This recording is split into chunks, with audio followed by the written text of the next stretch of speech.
Hi, I was having some technical difficulties. That last video, couldn't find connection. Had to move around the house. I tried going outside, but it was too dark for one. And then I couldn't get my kitty cat face back. So let me make this real quick. So it's time to pack you up. Hi, my name is PAC. It stands for Personalized Analytical Connector. And what I'm going to do is, hi Howard, Harvey, I don't know who you are. Who are you? Let's try something new. Let's see what happens with this. So what I'm gonna do basically is share with you the lessons, the messages, and the connections that I got from yesterday's AVT time with my son Alexander, when we read The Very Busy Spider by Eric Carle. Don't pronounce that name. It's a very good book.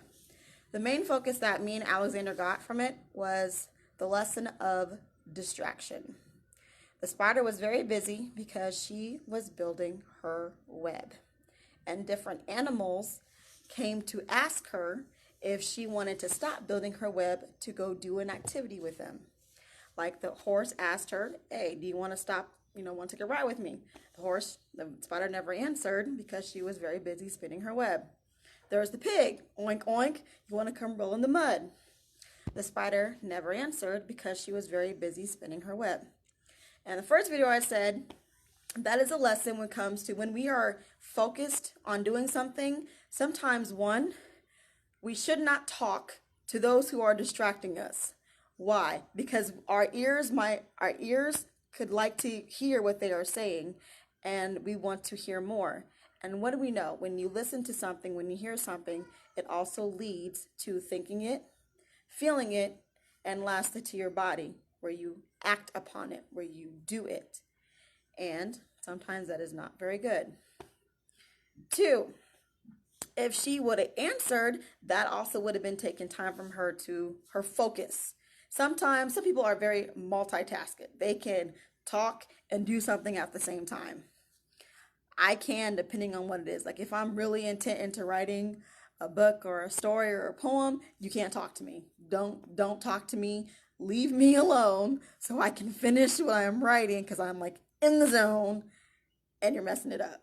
I love you. Please don't take it personal. Just get at me and I'll get at you after I'm done. And the spider knew that about her. She knew herself.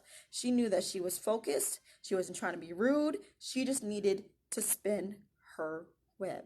And she did. Kudos to the spider. Are you like that? Think about it. 2,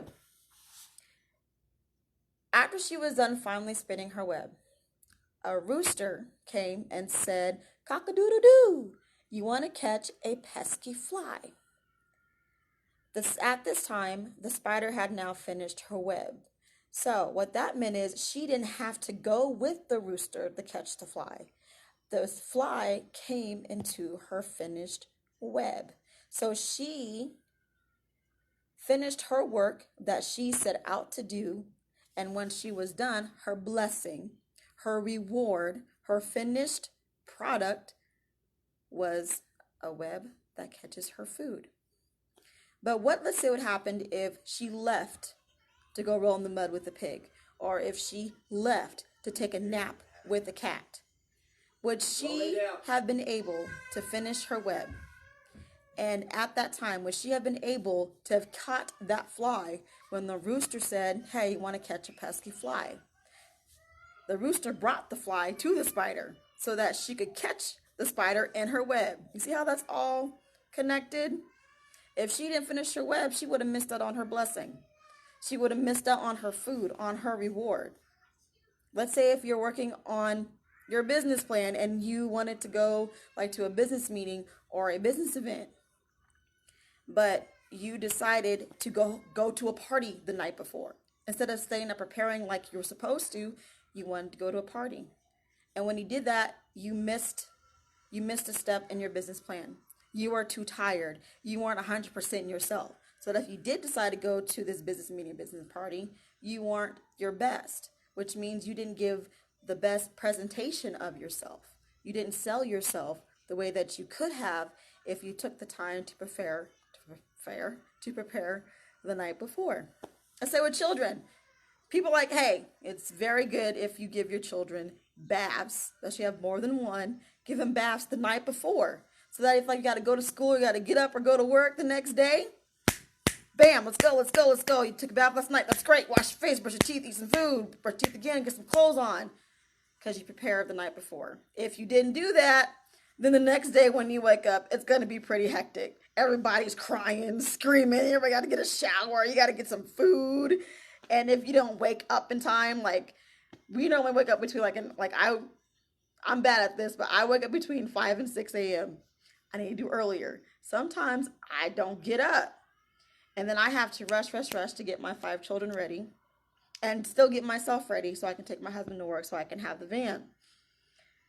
Sometimes that doesn't happen because I didn't prepare myself the night before. I didn't go to bed early enough. I didn't get my children ready. So I don't have the vehicle, so I'm stuck at home. The wintertime, I don't mind so much because it's cold and I don't like the cold. But when it's nice out or when I want to take them on an activity, this is what I need to do. I need to be prepared the night before so the next day I can have my reward, my blessing, which is going out, just like what the spider did. The end of the book. Hoo-hoo, the owl came. He said, who made this beautiful web? The spider at this time did not answer. Why? Because she was asleep. She had a very busy day. She spent the whole day spinning her web, doing her work. And by the end of it, when her work was done, she wanted to eat. She caught a fly. And when she caught that fly, she ate that fly. She got full. She got satisfied mentally, emotionally, physically, sometimes maybe even spiritually. And if it was your job, financially, that she was finally able to go to sleep with a peace of mind, with a satisfied stomach and a satisfied mind, because she finished the work she set out to do. I lost my train of thought. Isn't that pretty cool? So, if you are someone that has a heart that gets distracted easily or has a hard time of letting themselves get distracted, you can learn from the busy spider.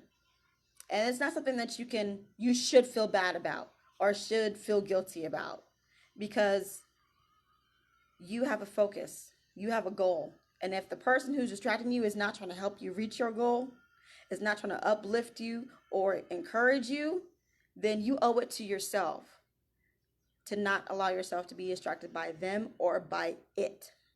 You owe that to yourself. You deserve it. Because when the time comes that something happens, that you don't finish your goal, and your dream doesn't come true, who is to blame? Not them. You are. Who is the one who's mainly affected and hurt by it? They aren't. You are.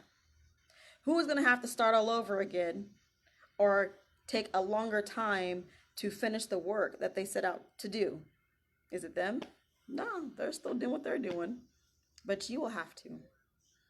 And if somebody is offended by that, and you're supposed to say, hey, it's no offense to you, but I got something I need to do. I got this work I need to finish. We cool. I'll get at you when I'm done. But I need you to leave me alone, because I love myself. I deserve this for myself. And if that person can't understand whoever they are, I'm not saying leave them alone.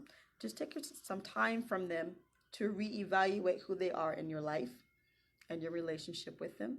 Because if it's not for your higher self and your best good and being your best self, you don't need it in your life anymore. But that's up to you, because we're all different and I'm not telling you what to do. I'm just throwing out there lessons and wisdom and knowledge. And if you are open to it, then you will receive this and then you will start to apply it. Will you like it at first? Probably not. Will you disagree with it? Yeah. Will it be hard? Heck yeah. Because you are opening yourself to think a different way, to put aside a way of thinking that you are so used to and that you're probably taught and programmed to. And sometimes that's hard, but it's worth it in the end. And when you keep going, you'll love who you are, and then you will love your finished product. So Question is, you have to ask yourself, are you ready to pack you up? You have just been serviced by an angel of angels. Thank you for watching. Have a wonderful night.